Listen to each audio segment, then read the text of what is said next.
Jack, game 3, heat 1. Let's get last, the finale of Fall Skirmish. Yeah, it's, again, we know our top 12. We saw the leaderboards. Who will hang on to those positions? Who will fall out of it? Who will move on in? Are the questions we begin to ask in games 3 and 4. Again, in total in the heats, 4 games played. Off the break of this one, everyone fanning out all over yet again. As we're waiting to see who gets in these early engagements to secure some early elims. Look at that southeast corner of the minimap on your screen. You see there's a number of teams. Drop it down, 2 teams. That same spot. I have a feeling that we're going to see another re-challenge against Tfue and Cloak at that little set of houses down there in the southeast corner. Looks like that potentially is an acid dropping the gas station. But you do have a really solid spread of players across the entire map. A couple different llama markers out there so that those at home can see where those drops are. And in previous matches, we've seen those llamas, those little icons disappear, which means they got picked up. Those are getting spotted every time. That's a lot of resources on the spot to just have out of nowhere. 200, 200, 200 for all 3 materials goes a long way in initial fights. If you can get that very early and make a push against a team, you might already have established an advantage just based on materials alone. Oh my goodness. Look at this loot. Look at the loot right now. Gold compact SMG, gold AR, wow, a blue pump. This is, I mean, this is a slurp, 3 minis, and just based on the shoot, he's at 75 already. Yeah. This might be one of the best loots you could have off the break of a game. The legendary assault rifle, the legendary compact SMG, the rare pump shotgun. Will they try to push the agenda now and go for those early elims? Over to Mitch now, up at Viking Village, and oh, he gets clocked by Putrid with that shotgun. Grand Pooh Bear now pinched as well, and just like that, it's 2 quick elims for the Envy duo.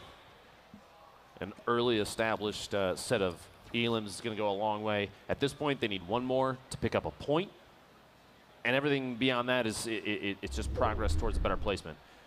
Putting yourself in a position like that, getting an early lead on elims is going to be, it's big, because then third-partying later is even more valuable than it was if you didn't have any. If you're at 0 elims, maybe you pick off a team on rotation and put yourself at 2, but that's not a point yet. They won that landing, put themselves in a better spot. Reloads, Dusty here and Tilted. Oh my goodness, that is horrifying. They're getting sprayed at from the island. Directly above. And they're just going to try to disengage. They're fighting that wind, as you saw right there. They've made it over to factories, and they'll look to reset now on this fight. But that is not a scenario they wanted to engage from. They've got to be careful because that top down, actually, are they chasing? Getting ready to dive on in. That spot, though, is tough on top of the factory because the angle, I think, is still steep enough that they have a top-down view from above.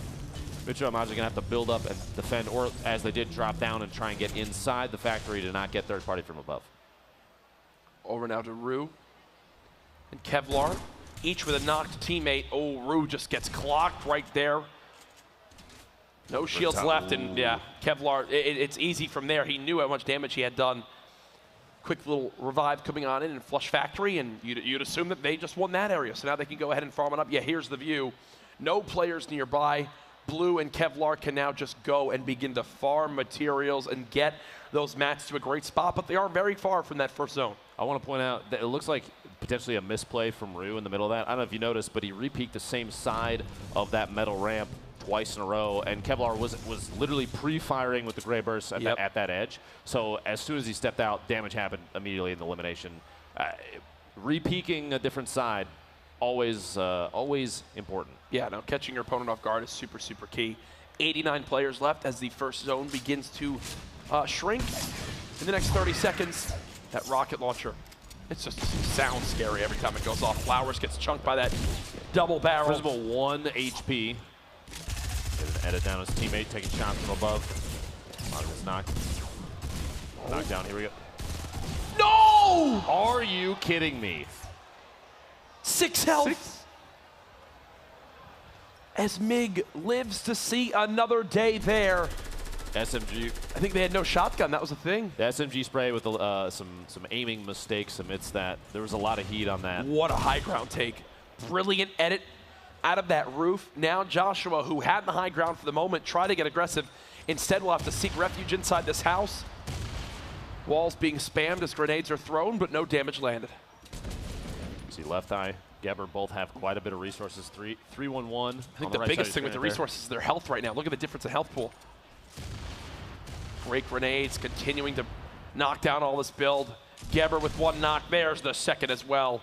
And Rex and Joshua go down. And man, when you have that much of a health advantage with a double barrel this early on and you're fighting in a house, you should win that. Well, it looks like wow, three teams.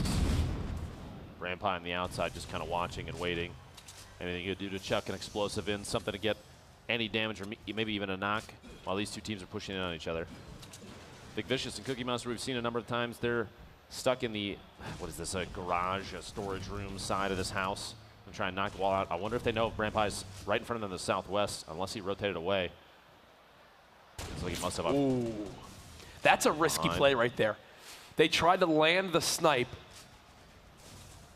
and then instead of being able to get any free damage with maybe an assault rifle, they whiffed the snipe, and now Big Vicious and Cookie Monster just turn around and they're ready for a fight. That's E United's Jack running away. You've got Prequel and Brand Pie as well looking over. They've all got to begin to move to the zone, and that's why you're seeing them disengage from this angle. They're gonna get shot in the back, aren't they? Most likely, if Big Vicious and Cookie Monster push out right now, you saw a shot for just a second, the build from Jack to defend any damage from the backside. He's rotating just as fast as he can away. It wouldn't surprise me if a Shadow Cube is picked up and they use the little launchers there, little craters. I guess they didn't at this point. You can get so much distance out of that just based on one quick cube usage. Yep. You jump it in and fly away.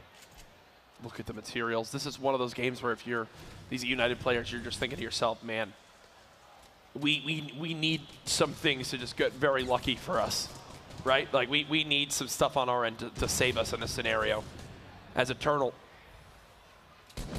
now forced to the low ground, and that's great help for the teammate. They don't pop the redeploy and the glider. Again, an example of some of these new things come into play. That's 00 Flower who's knocked. Eternal gets traded. A one-on-one. They're trying to go for the elim. Can he save his teammate? No. Doesn't save the teammate in time. This Mountain is still alive in there. Yeah. Versus Mountain. They're built up into a box. Could go for the replace that. Case it, a third party comes in. A little bit of tunnel vision there, not realizing he was getting pushed from a different angle. Flower's still up. Dre very low on HP. Well, it was 190 meters, I think that shot was, or something like that. That was a far shot. Distance. But yeah, you saw there a very, very awkward fight.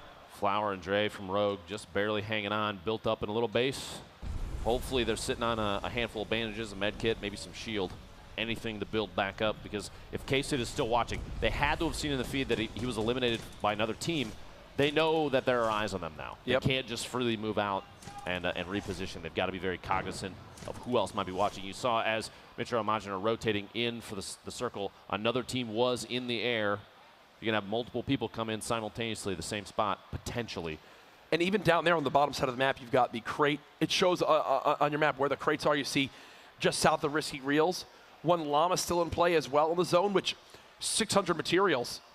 That's beautiful. Significant. Yeah, and typically, you know, the shields and health that comes with it as well could make all the difference for whoever finds it. I wonder if it's like super hidden though.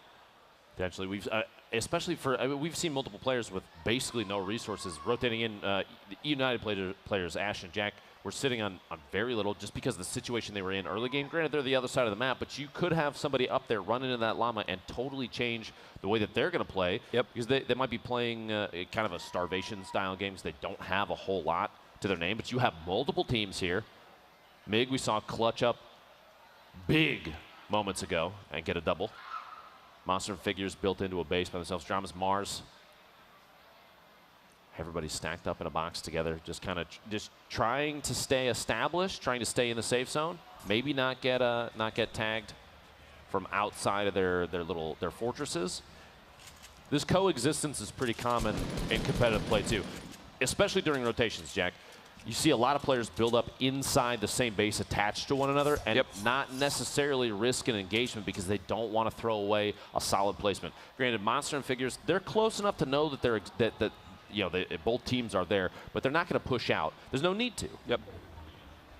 As looks like there was a little fight between Vilix, Giganza, and two enemies. I believe they came out on top. They've got at least one elim. As there's the res, and now they'll heal off of it.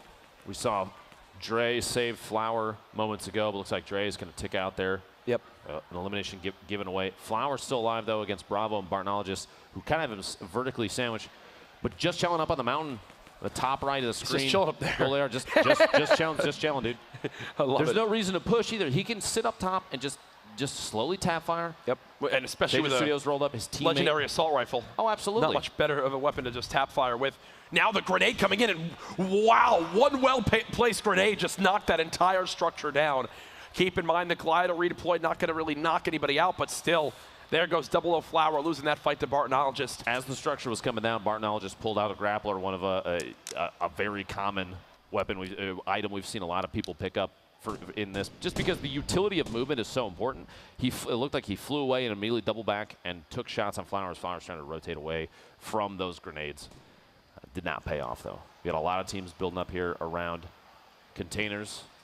1, 2, 3, 4, 5, even potentially 6, as you see the team from Hero rotating in. This was from earlier on in the game.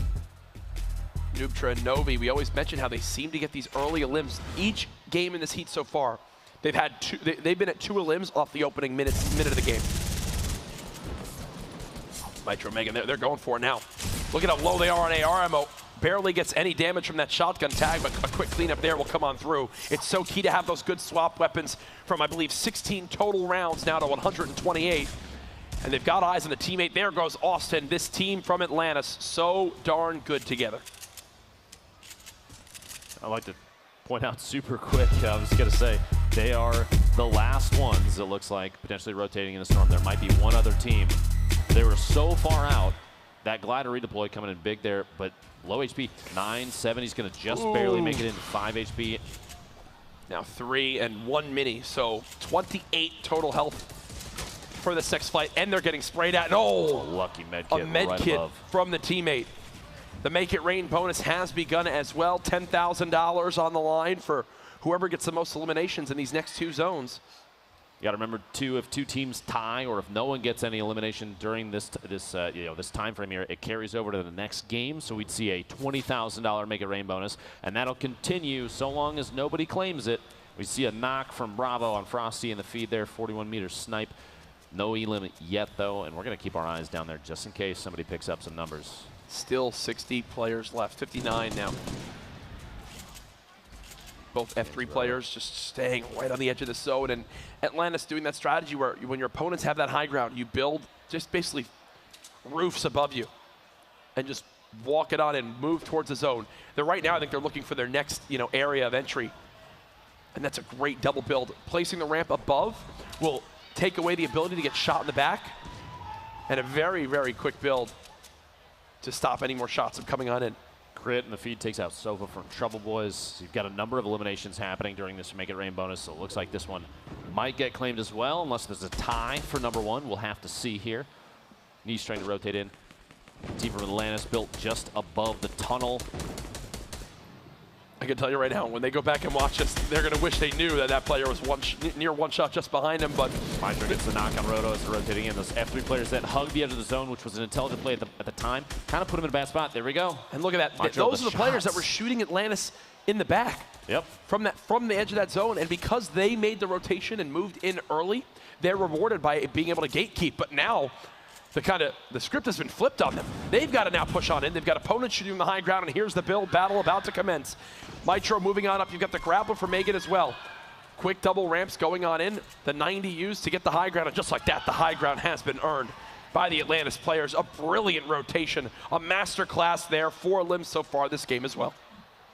Carlos in general just hanging out in the bottom of the structure now. They don't necessarily have to move out. They're on the very edge of the zone, and they can coexist with the Atlantis team pretty easily. The problem at this point is if they were hoping for the opportunity to catch any other team rotating, because they don't have the height advantage on the Atlantis team, they're probably not going to secure those elims. But it looks like Atlantis, these guys, they want to take out the team that's sitting underneath. They're trying to build up, take ownership of all of the surfaces that they can. The compact SMG, the ammo share there, because they know that spray from that compact SMG is going to be key for just final moment rotations. They're trying to push in on any structure that they have to compete against. Knocking down walls as fast as possible is going to be very important. You see the team rotating underneath northeast, building up a little bit of a base. A couple brick and wood structures down. And this is a great spot. They have clear vision of a majority of the map from up there. Bartologist and Bravo are potentially the highest team, but this grenade launcher, Tfue and Cloak, we haven't seen too much yet this game. Yeah, this is definitely their quietest game so far. Banking these grenades, this is their whole focus. They're putting everything into going for these elims. They keep spraying it down, keep trying to drop them on down. It seems like Tfue is just one ramp away from having open damage on his opponent, but there's the third party now getting involved. Very low medium ammo count. He's only got 26 shots, quite a bit of that was all of his rockets, too. It was. You could tell they wanted those elims so badly. Cloaksy's got some great weapons, though. The silenced epic assault rifle. Another rift to go. Another rift to go. He's had one each game. Every single game. Now might be the chance to use it. We'll see what they got 5 seconds on the rotation here. He's going to just quick edit to try and get to the resource, the ammo and the material hiding behind. There we go. Grab the minis. Has a med kit, 15 bandages. They're set up excellently for an endgame heal. We've seen There's this still each game. 47 left, though. We've seen this each game where they just get this extreme high ground. 56 seconds left now. Here we go. Cloak dropping in. Somebody not paying attention, catches them off guard. Tunnel visioning on the players down below, not listening for that glider sound coming on in, and now it looks like Tfue and crew, they want this elimination, and they'll get it and be rewarded with some great upgrades as well. The heavy shotgun, 2 charges on a grappler, great. Now Sword stuck in a box, and he's getting tagged by these stink grenades. Down to 35. They're going to use that for 2. Oh, gosh. Shots to the wall just as Norse is trying to wall off. You can see Mowgli taking HP damage, most likely from the same stink grenade. Those can come in big. You don't have to worry about shields at all if you're using those against your opponents. Plus, it gives you a way to kind of see through the wall. If you can see where the damage tags are coming from, you can track an opponent without having to actually have line of sight on them. Here's the eliminations counter again this game. You see 4 earned so far from Super Evan and Godnik. You see 4 earned so far from Atlantis Mitro and Atlantis Megan. So we continue to move on down. A few more teams with 3. So 5 teams in total this game with at least 1 point on the board. Norse gets eliminated. A little bit of a loot share there. Mowgli picking up what he can. He has a chance to, but very low HP. And the knockdown there on the wall immediately had to cancel a heal he was going for. We cut to Tfue and Cloak. Yet again, the top-down view. As many players as possible. I mentioned Tfue's ammo situation earlier, but that handful of eliminations, specifically on Novi and Nubtra, gave him quite a surplus there, sitting over 200. It's like someone trying to land in near their little tower, but Tfue defending as much as he can. Any shot just to spray opponents away, trying to see if he can get tags on people rotating. Even if you don't get the elimination, you're going to make people play more defensively. There we go. And now that team is going to have to bunker up behind the tower right in front of Tfue Cloak. And they're sandwiched between another team. You see the players now just building up ramps in the sky to go for the glider redeploy to reposition. Cloak, a knock in the feet there on Bartologist. Oh my Tfue. gosh. He's got hit in the face by a grenade. Glider redeploy saved, and he previously fall damage might have eliminated him there just based on the height he was at. The glider redeploy, Cloak gets the finish there on Bartologist. Oh! 16 and then an 88 tag, but it's not enough. Will still get that elimination. The Atlantis players now in play. Look at how much it takes to destroy one of those metal walls. Some brilliant tags with the compact SMG. And this is still the weapons from the very beginning of the game. That's how good the loot was for Mitro. Has not needed to change anything about the loadout. The only problem at this point is long-range third party might be tough. He's only got 7 medium ammo left. Yep. But everything up close. He's handled. If you're in smelling range, he's got enough shotgun shells and small rounds to take care of business. That roof actually just blocked him right there. Some loot down to the right. Willie trying to go pick it up, and it's bait. It's bait, folks. He's down to 45 HP. Cloaksy now knocked. This could spell disaster for the duo at the top of our standings so far. 27 health. Gone. Tfue and Cloaksy with their earliest exit yet. Making that much noise between the grappler push and everybody that started firing as soon as Tfue and Cloaksy got in there. Now, but here's the big thing, too. I love that we just swapped the hero. This is the team in second.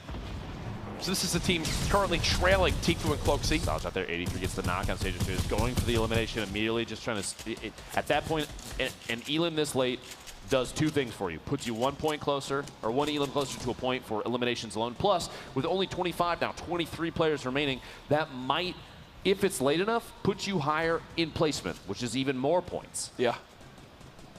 Brilliant editing speed there to close that zone on in. They've made it. Push across the top. Frantic movement, and you see, look at all these POVs. I'm going to pretend like I could even give you any bit of information from what's on my screen right now. But now we're going to go back over to Just Chillin'. My goodness, that was a lot, but it showed just how crazy these moments are. The frantic moments, man. 11, 6. No way. 6 HB. Oh, the zone. Storm claims another one. You see the V, there it is, Just Chillin' going down the Storm. Another one. Kayun gets a pair down. Amidst all that, multiple players going down in the Storm. This rotation, very tough, and it's still not done yet.